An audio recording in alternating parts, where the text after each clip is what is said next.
संत एकनाथ यांचे जन्मस्थळ आणि पैठणी साडी यासाठी प्रसिद्ध असलेल्या पैठण या पैठणच्या नावाचा इतिहास माहीत आहे का तुम्हाला? चला मी सांगतो. त्यापूर्वी माय स्टुडिओ या यूट्यूब चॅनलला सबस्क्राईब करा आणि तुम्ही जर हा व्हिडिओ इंस्टाग्रामवरती बघत असाल तर माय स्टुडिओ या इंस्टाग्राम पेजला फॉलो करा. पैठणच्या नावाचा इतिहास खूपच प्राचीन म्हणजे अगदी रामायण महाभारत काळातील आहे. रामायणामध्ये राजा सत्यवत त्रिशंकू याने प्रतिष्ठान नगरीची स्थापना केल्याचा उल्लेख आढळतो.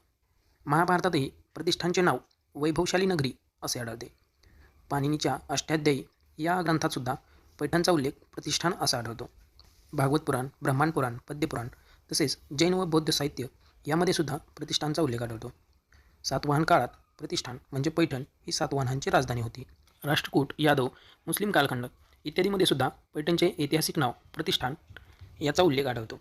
मित्रांनो, तुम्हाला जर पैठणच्या नावाचा इतिहास आवडला असेल तर या व्हिडिओला लाईक करा आणि आपल्या इतिहासप्रेमी मित्रांना शेअर करा.